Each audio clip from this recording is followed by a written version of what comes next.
course, they were all sad. No, it was just pure bewilderment. A look that said, "What are we going to do?"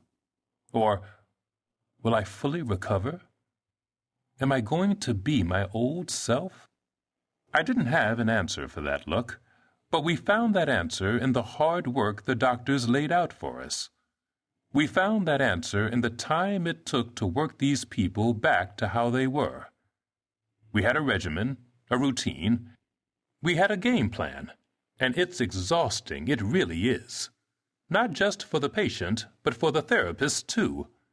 It's emotionally and physically draining, and it just taps you out.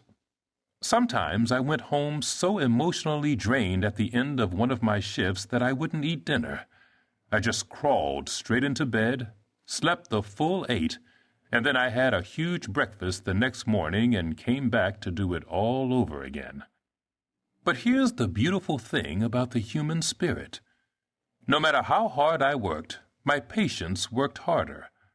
No matter how physically drained or spent I was at the end of each session, my patients were even more drained, even more spent. It was all on the line for them, so no matter what I put into it, they put in more. A lot more. And they kept coming back, man. They did. I used to tell them they were like a tired old battleship that's been hit and was listing to the side.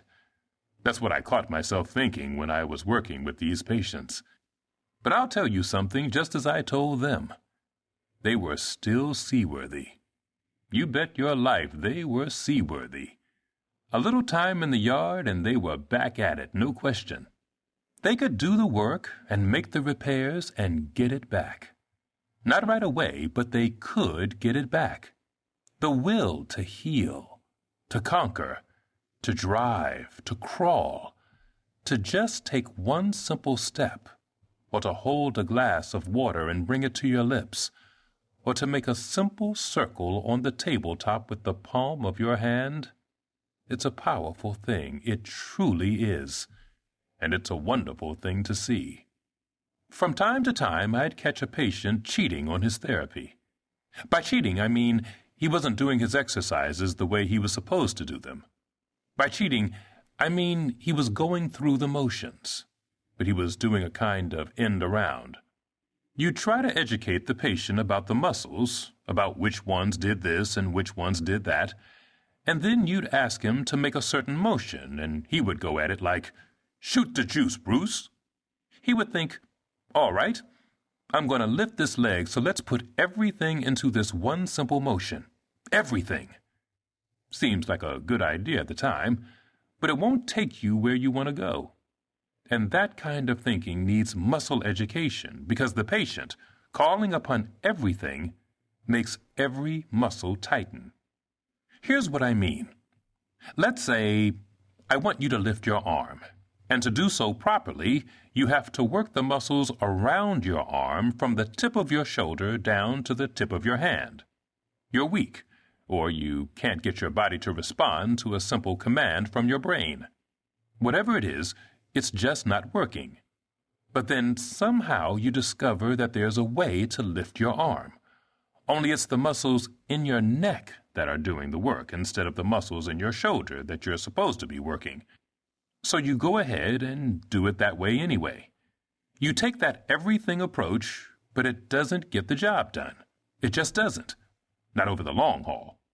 It might move your arm or your leg or whatever it is you're trying to move, but you're not getting any benefit from it because over the long haul, what you need to do is exactly what your therapist tells you how to do it.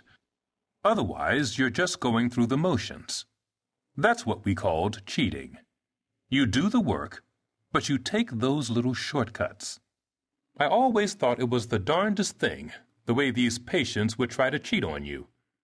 You caught them at it and said, "You're not supposed to be doing that," or, "Is that how your therapist showed you to do it?" They would just shrug, kind of sheepish, and mumble to themselves. So you'd go at them again. "Yeah, well, why are you walking like that?" Again, they would mumble. "Because you didn't think anybody would know, is that it?" It's not like riding a bicycle.